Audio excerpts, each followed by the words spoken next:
एक देश एक चुनाव को लेकर पहली बैठक में पहुंचे सभी मनोनीत सभी सदस्यों को सूटकेस में मिला वन नेशन की रिपोर्ट लेकर सभी सदस्य घर पहुंचे। संजय सिंह ने वन नेशन की रिपोर्ट का सूटकेस दिखाया।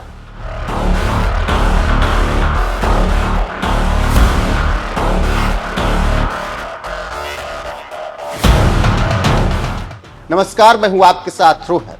पीएम मोदी वो सारे काम कर रहे हैं जिसे कांग्रेस सरकार ने ठंडे बस्ते में डालकर रखा था, और उन्हीं कामों से पीएम मोदी इतिहास रच रहे हैं। उन्हीं कामों में से एक काम वन नेशन वन इलेक्शन का भी था, जिसे काफी सालों से टाला जा रहा था। और जैसे ही मोदी सरकार आई, मोदी ने ठान लिया कि वो ये काम करेंगे। इसीलिए अपने तीसरे कार्यकाल में मोदी सरकार वन नेशन वन इलेक्शन लेकर आई। लेकिन मोदी की किस्मत इतनी खराब थी कि सीट ही कम आई, और अब इसे 1/3 बहुमत के लिए अपने सहयोगियों के साथ ही साथ दूसरे दलों का समर्थन भी लेना है। इसी बीच लोकसभा में मोदी सरकार जैसे ही वन नेशन वन इलेक्शन पर हारी, बिल को जेपीसी में भेज दिया। फिर क्या था, जेपीसी को लेकर नामों की घोषणा हुई और जनवरी के पहले हफ्ते में इसकी पहली बैठक हुई, जिसमें सभी 39 सदस्य पहुंचे, जिन्हें वन नेशन वन इलेक्शन की रिपोर्ट सूटकेस में भरकर पेश कर दी गई, जिसे सभी मनोनीत सदस्य लेकर घर पहुंचे। और इसी को लेकर आम आदमी पार्टी के सांसद ने सोशल साइट एक्स पर इसकी फोटो अपने घर के सामने खींचकर पोस्ट की और लिखा कि एक देश एक चुनाव की जेपीसी में हजारों पन्ने की रिपोर्ट मिली। आज वन नेशन वन इलेक्शन की जेपीसी मीटिंग की पहली मीटिंग हुई। फिर क्या था, इसको लेकर बहस शुरू हो गई। हम यहां पर आपको जानकारी देते चलें कि इस बैठक के दौरान कानून मंत्रालय ने पूर्व राष्ट्रपति रामनाथ कोविंद की बनाई कमेटी की रिपोर्ट के बारे में सदस्यों को जानकारी दी, तो वहीं उसके अलावा बिल के प्रावधानों के बारे में समिति के सदस्यों को बताया।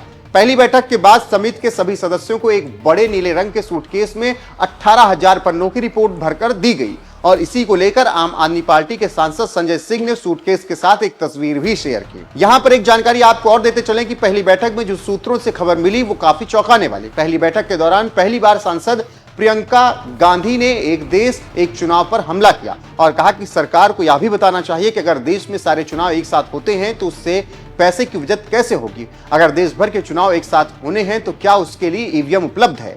इसको लेकर बिल के समर्थन में आए सांसदों ने प्रियंका गांधी के सवाल का जवाब दिया और कहा कि 1967 तक जब देश में एक साथ एक चुनाव हो सकते थे तो उस पर अब क्यों आपत्ति की जा रही है। अगर 1967 तक वह राज्यों के अधिकार छीनने वाले कानून नहीं था तो फिर अब उसको राज्यों के अधिकार में हस्तक्षेप वाला बिल क्यों कहा जा रहा है।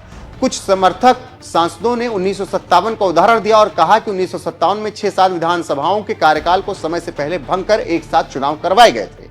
जिस दौरान ऐसा किया गया उस दौरान संविधान सभा के अध्यक्ष देश के राष्ट्रपति पद पर आसीन थे। तो आप समझ सकते हैं कि कैसे नोकझोंक चल रही है वन नेशन वन इलेक्शन को लेकर और कैसे आगे ये बैठक चलेगी। सूत्रों का कहना है कि इस बैठक के दौरान महाराष्ट्र, हरियाणा और झारखंड जैसे राज्यों का जिक्र आया, जहां पर विधानसभा चुनाव लोकसभा चुनाव के कुछ महीनों के अंदर होते हैं और विधानसभा चुनाव के कुछ महीने बाद मुंबई महानगर पालिका जैसे चुनाव करवाए जाते हैं।